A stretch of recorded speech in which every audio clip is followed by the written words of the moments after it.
Hi. In this third tutorial, we'll see how the IPCC's Shared Socioeconomic Pathways, or SSP framework, is built and the integrated assessment models that are used in it. So let's start by taking a peek at the 5 SSP narratives used in this SSP framework in this list of one-sentence summaries. So in the first SSP, the sustainability narrative is the most optimistic projection in which we transition to a society of sustainability-focused growth and equality. The second narrative is a middle-of-the-road narrative. This is more of the same with reduced country-level inequality. The third, regional rivalry narrative, is in many ways the worst scenario. It's one in which there's a fragmentation of the world order and economic stagnation. The fourth, a road divided narrative, is one in which we make gains, but relative inequalities over the world worsen.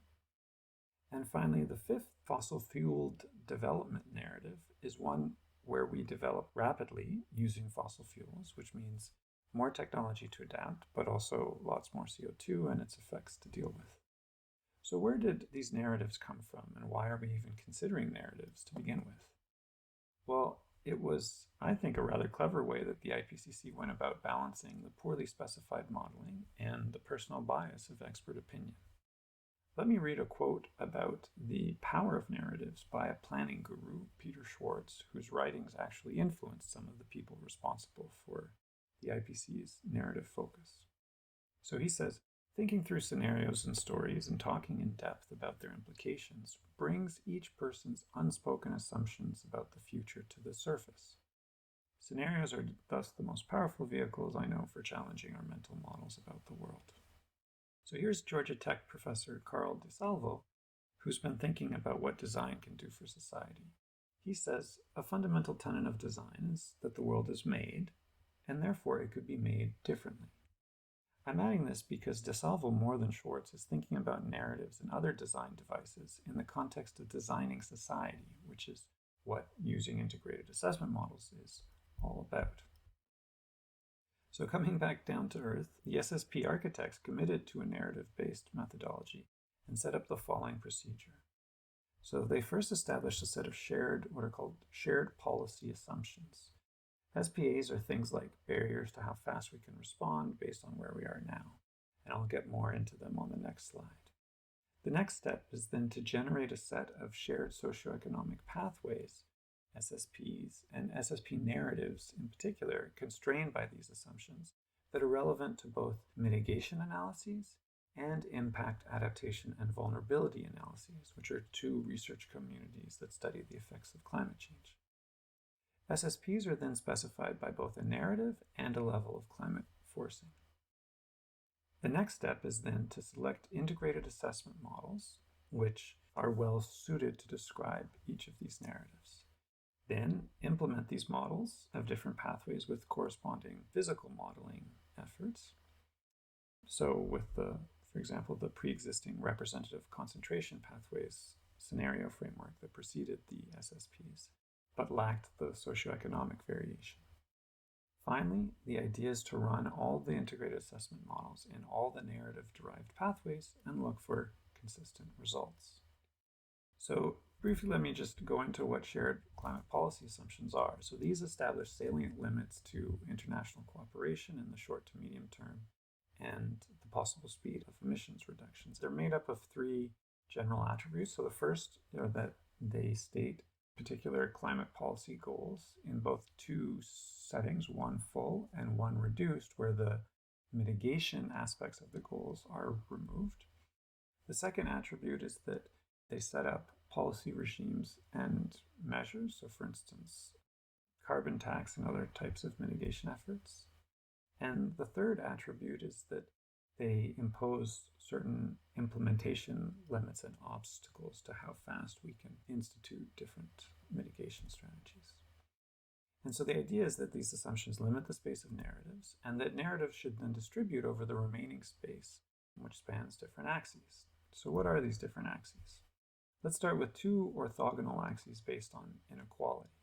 So the first is within country inequality, that's this one, that has inclusive development at one extreme and growth and poverty at the other. The second is an across-country inequality, where hetero to homogeneous refers to the degree to which the developing world tracks up to the developed world, as measured, for example, by the UN's Sustainable Development Goals. So to these two human inequality axes, we complete the space by adding a third orthogonal dimension for the health of the environment, along which different levels of environmental stress result from how efficiently we use and preserve our environmental resources. So now we distribute SSPs into the corners of this space. So SSP2 is the middle of the road narrative, in which everything is roughly the same as it is now, so we put it at the origin. SSP1 is the sustainability narrative. We achieve relatively positive results on all three axes, so we place it at this corner down here. Then SSP5 is the fossil fuel development narrative, where we reduce inequality on both axes, but at the expense of heavily stressing the environment. So it goes up here. And SSP3, the regional rivalry narrative, is where we achieve relatively negative results on all three of these axes. So it goes at the back over here.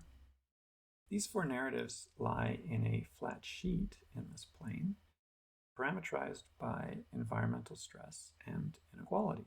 And we can identify these axes as corresponding to challenges for mitigation and adaptation, respectively, and place the SSP4, a road divided, that's this one down here, as in the remaining quadrant, where high inequality slows economic growth enough to actually significantly limit our emissions.